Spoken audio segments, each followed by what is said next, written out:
Et si la raison de vos refus répétés n'avait rien à voir avec votre apparence, votre statut social ou vos paroles, mais tout à voir avec ce que vous n'osez jamais demander. La plupart des hommes perçoivent l'intimité comme une destination. Les femmes, elles, la vivent comme un voyage. Et les hommes qui saisissent cette simple différence cessent presque complètement d'être rejetés. Je vais vous expliquer comment. Suivez-moi. Voici l'erreur fondamentale que la plupart des hommes commettent au sujet des femmes et de l'intimité. Ils la voient comme une porte ouverte ou fermée. Soit elle est intéressée, soit elle ne l'est pas.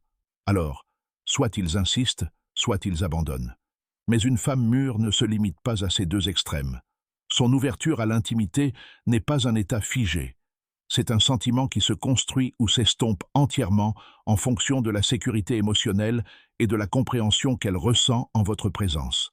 Et le moyen le plus rapide et le plus efficace de créer ce sentiment n'est pas par vos paroles, mais par vos questions. Les bonnes questions ont un effet presque imperceptible. Elles lui font sentir qu'elle est vue, valorisée et profondément comprise. Et une femme qui ressent cela en votre présence commence à vous associer à quelque chose de rare, quelque chose qu'elle désire davantage. Laissez-moi vous montrer concrètement à quoi cela ressemble.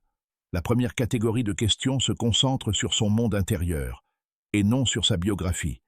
La plupart des hommes posent des questions superficielles. Que faites-vous dans la vie? D'où venez-vous? Êtes-vous déjà venu ici? Ce genre de questions sert à recueillir des informations sans créer de lien. Les questions qui créent une véritable intimité vont plus loin, non pas de manière intrusive, mais avec une curiosité sincère. Des questions comme « Quelle est une chose que vous pensiez autrefois à propos de vous-même et que vous ne pensez plus être vraie ?» ou « Quelle est la chose que la plupart des gens se trompent à votre sujet ?» Ces questions ont un effet immédiat et puissant. Elles indiquent que vous vous intéressez à qui elle est vraiment, et pas seulement à ce qu'elle paraît être. Et pour une femme dont les interactions sont le plus souvent superficielles, ce signal est discrètement électrisant. Essayez cela lors de votre prochaine conversation et observez l'effet sur son énergie. Revenez ensuite me faire part de vos impressions dans les commentaires. Je souhaite sincèrement savoir ce qui a changé pour vous. La deuxième catégorie utilise ce que la psychologie appelle la tension réflexive. C'est là que les principes de la psychologie noire rencontrent une véritable intelligence émotionnelle. La tension réflexive se crée lorsqu'une question invite une femme à explorer un aspect non résolu d'elle-même. Un désir, une contradiction, un sentiment qu'elle n'a pas encore pleinement nommé. Des questions comme « Qu'est-ce que vous désirez davantage dans votre vie en ce moment, mais dont vous parlez rarement ?» ou « Quand vous sentez-vous le plus vous-même et à quelle fréquence cela arrive-t-il ?» Ce ne sont pas des questions manipulatrices. Ce sont des questions profondément humaines. Mais leur effet est profond car la plupart des gens passent leur vie sans qu'on les leur pose. Lorsque vous les posez naturellement, sans arrière-pensée, sans immédiatement ramener la réponse à vous, elles s'ouvrent. Non pas par ruse, mais parce que vous avez créé un espace que presque personne d'autre ne crée pour elles. Et c'est là que la psychologie devient vraiment intéressante. Les questions elles-mêmes ne représentent que la moitié de l'équation. L'autre moitié, c'est ce que vous faites après sa réponse. La plupart des hommes écoutent juste assez pour préparer leur propre réponse. Un homme qui crée une véritable intimité écoute pour comprendre, puis reformule ce qu'il a entendu avec une profondeur légèrement supérieure à celle avec laquelle elle l'a exprimé. Si elle dit se sentir pleinement elle-même lorsqu'elle voyage seule, vous ne répondez pas « Super, j'adore voyager aussi ». Vous dites plutôt « On dirait que la solitude vous apporte quelque chose que votre quotidien ne vous offre pas ». C'est bien ça? Cette reformulation a un impact neurologique.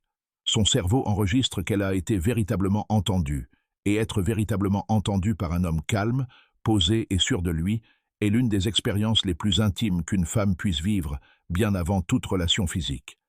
Qu'est-ce qui compte le plus pour vous dans une conversation? Être intéressant ou être sincèrement intéressé? Répondez honnêtement dans les commentaires. La troisième catégorie, que j'appelle les questions d'autorisation, est la plus sous-estimée. Une question d'autorisation invite à approfondir la conversation sans pression. Par exemple, puis-je vous poser une question un peu plus personnelle? Ou j'aimerais mieux comprendre cela si vous êtes à l'aise pour en parler. Ces questions ont un double effet. Ils témoignent de respect, ce qui instaure un climat de sécurité et lui offrent un bref moment de choix, favorisant ainsi son engagement. Lorsqu'elle accepte, Elle choisit activement d'approfondir la relation. Ce choix a une importance psychologique majeure. Elle ne se contente plus de vous répondre. Elle participe pleinement à la relation. Et cette participation est le point de départ d'une véritable intimité. Voilà le fil conducteur de tout cela. La sécurité émotionnelle, la curiosité sincère, l'écoute attentive et l'invitation respectueuse ne sont pas des techniques ajoutées en surface lors d'une interaction. L'interaction elle-même est essentielle. L'aspect psychologique sous-jacent est simple. La plupart des gens ont tellement soif de connexion authentique que lorsqu'un homme la leur offre avec assurance et sérénité, l'effet est presque magnétique. Elle ne peut pas vraiment expliquer pourquoi elle se sent attirée par vous, mais elle l'est, et elle y reviendra sans cesse. Ce n'est pas de la manipulation, c'est de l'emprise. Si cela a véritablement transformé votre vision de la connexion et de l'intimité, abonnez-vous à cette chaîne. C'est ici que les hommes apprennent à développer la profondeur et la confiance nécessaires pour métamorphoser leurs relations. Laissez un commentaire, partagez cette vidéo avec quelqu'un qui en a besoin, et on se retrouve pour une prochaine vidéo.